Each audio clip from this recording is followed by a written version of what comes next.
I want you to raise your hand right now if anybody has ever given you what they thought of as the best compliment a teacher could ever want to hear. All right. Look around the room. This is really common. But what in the world explains this? Why in the world would that be the best thing that we would ever want to hear? What explains America's love affair with the untrained, the unschooled, the uninitiated? Aren't we a nation that actually is founded upon ideas about effort and energy and determination? The idea that any of us can become whatever we might want? Wasn't one of the whole reasons we exist the fact that we rejected completely the idea that you were born to a particular position or class or job? Now, I'm not saying that's not an attractive idea, the notion that you would arrive on this planet fully capable with everything you might ever need to accomplish whatever you want in all of your life. I just don't think it's terribly realistic. We know that every adult in this nation has had more than 10,000 hours of exposure to teaching. It's reasonable that they think they understand our work, but they've only seen a tiny little piece of it. We don't do ourselves any favors in this as teachers. We know that teaching done really, really well looks really, really quiet and seamless and effortless and sometimes even elegant. Unless you're the one doing the paddling, you have no clue about the effort, the energy, the hard work, and sometimes even the chaos that's happening just below the surface.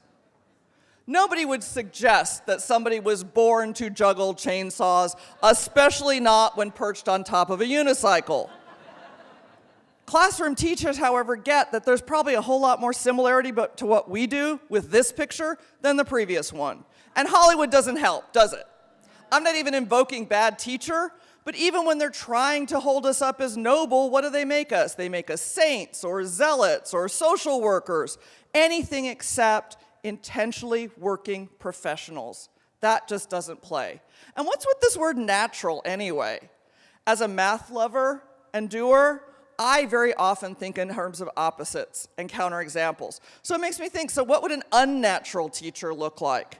Well, if you look really hard, I would suggest that a lot of the work of teaching truly is unnatural. Why would we care to see what's going on in somebody else's head and then work to influence it without it being about either manipulation or control?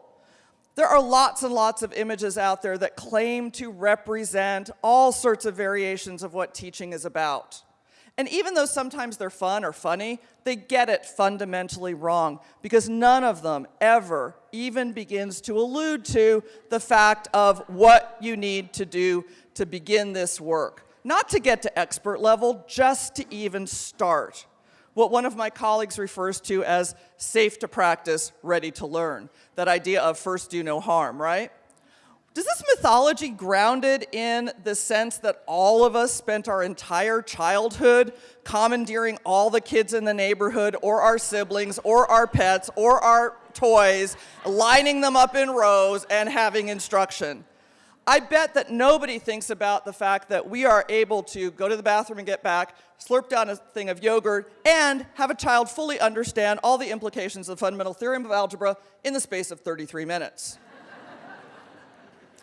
I'm also sure that they don't think about the fact that we can communicate with one another using strings of seemingly random letters, that we can completely understand and decipher the guttural utterances of children and adolescents, or that we can actually compose formal means of communication when reaching out. That we can code switch easily so that when we're in a conversation and we hear the word spectrum, we can move easily based on the context and the situation amongst any one of these representations.